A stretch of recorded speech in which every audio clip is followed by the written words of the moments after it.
Day 34 of the Democrat shutdown. The obviously false claim of the Democrats is that Republicans have closed the government. The obvious fact that everyone can see, it is Republicans who have voted to open the government 14 times. Obviously false claim number 2 of the Democrats is that Republicans are being unreasonable.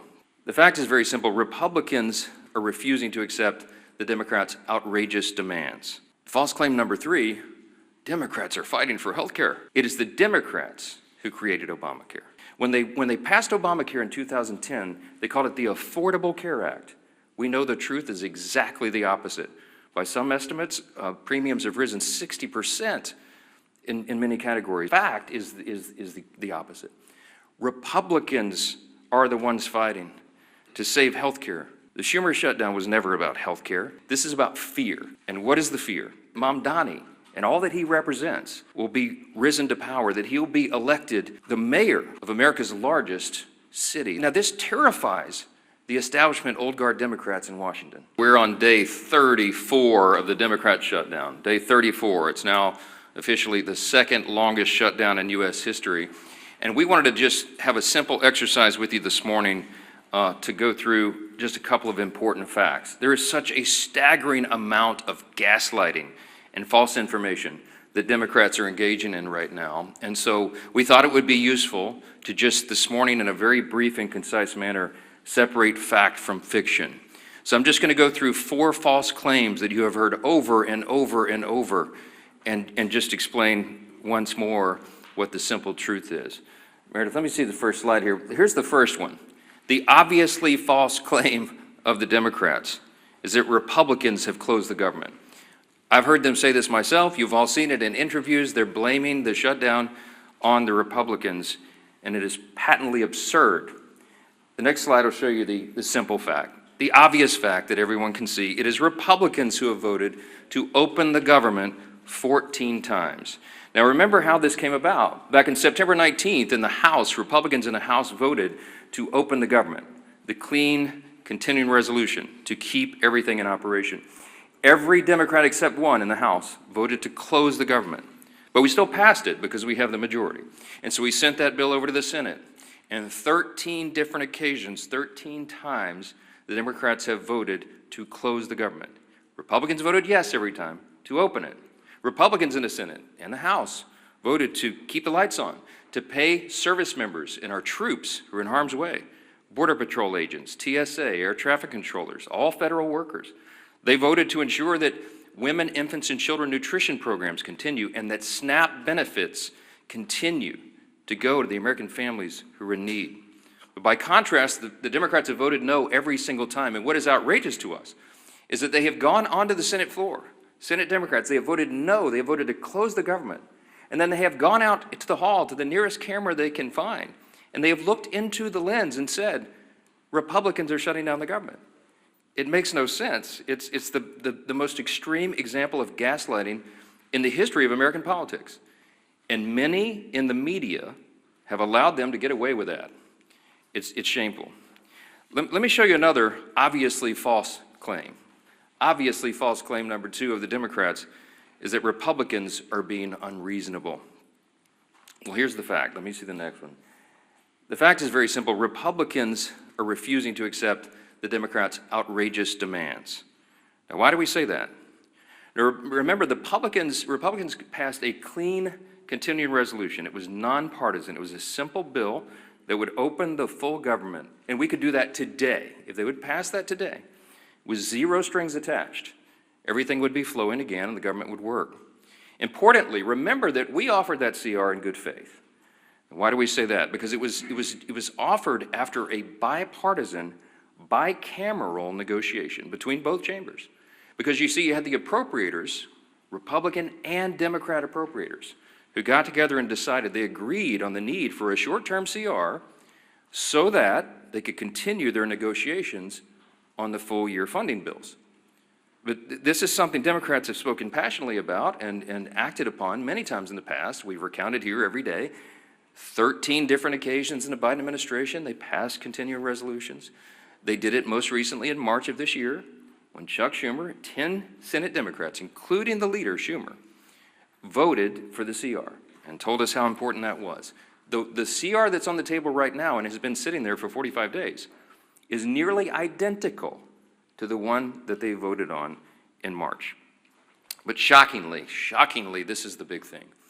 In addition to their refusal to support the CR and reopen the government, the Democrats have had the audacity to also demand something new. They demanded $1.5 trillion with a T in new spending obligations in exchange for the simple funding resolution. They filed on paper in the Senate record back in September, and it still sits there as their counterproposal. They would spend $1.5 trillion of your taxpayer funds. Included in that is nearly $200 billion of taxpayer funds that they want to use to restore free health benefits to illegal aliens. They want to spend billions in wasteful left-wing spending projects in foreign countries on things like LGBTQ plus awareness in the Horn of Africa, all sorts of things. I could give you a long list, and we've said it here before. They want to spend $500 million to prop up left-leaning news organizations. And shockingly, in that same proposal, as their ransom for reopening the government, they want to cut $50 billion from the rural hospital fund that the Republicans just got signed into law on July 4th. That is the bill that they filed that shut down the government. And every American can see that for themselves. So their claim about Republicans being responsible is laughable. Let me go to the third one. False claim number 3, Democrats are fighting for health care. You've heard this over and over and over. Let me say something very simply about this false claim. It is the Democrats who created ObamaCare. It is the Democrats who did that without any Republican votes. It's the Democrats who, by extension, have cost the American taxpayers and people who have health insurance have made their costs skyrocket. It is their policies that made that happen. And so instead of reforming it, the Democrats don't reform Obamacare, they want to subsidize it. They want to spend more taxpayer dollars. That, by the way, goes mostly to insurance companies, which makes the cost rise further. That's the Democrats' plan. When they passed Obamacare in 2010, they called it the Affordable Care Act. We know the truth is exactly the opposite.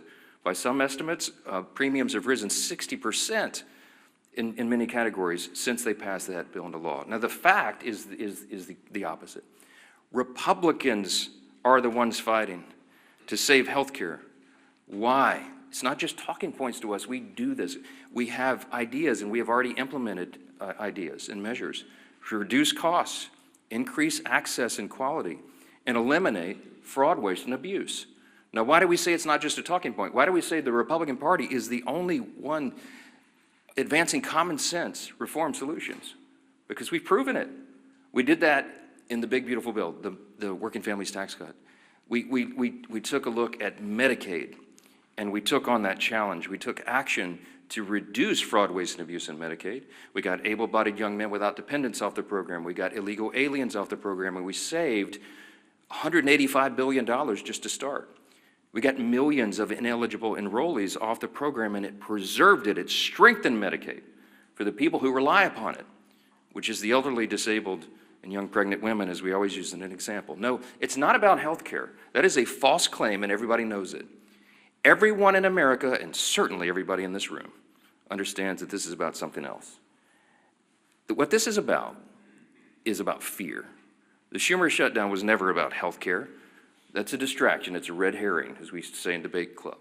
Okay, this is about fear. And what is the fear?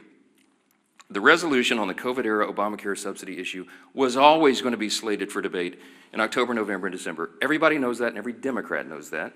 It's an issue that's too complex to be solved on a short-term funding measure like a CR. They know that very well.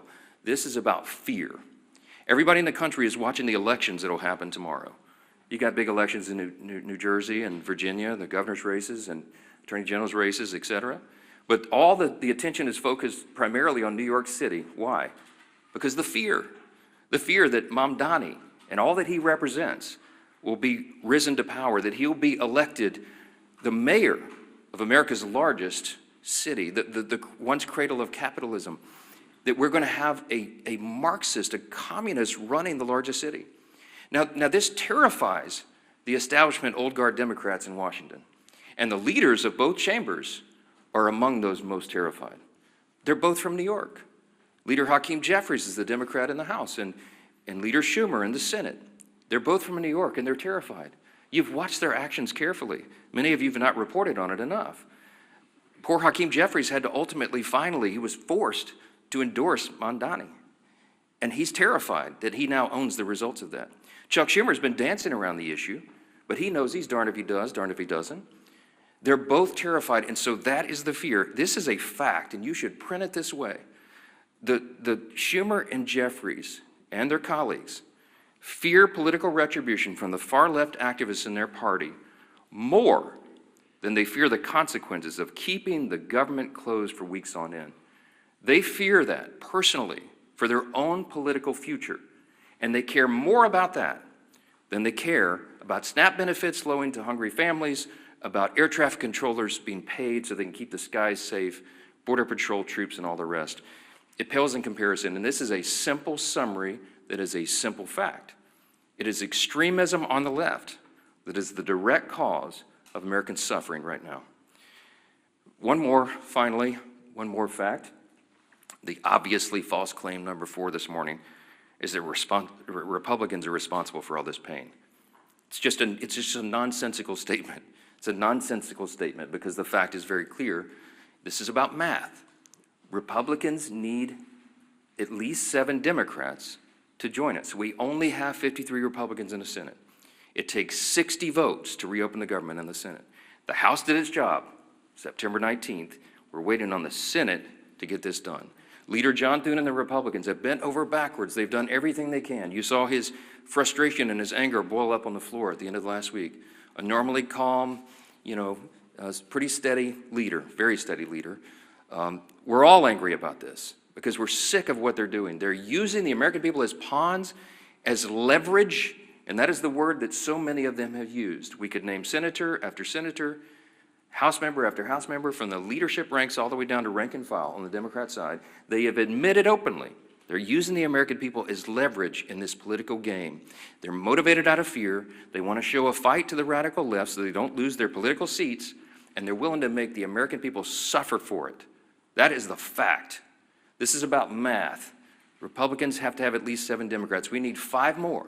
5 more moderate, centrist, common sense people who care more about the constituents they serve and the country that they supposedly serve than their own political futures and the retribution they'll receive from the Marxist, Mamdani, communist left in the party if they do the right thing here.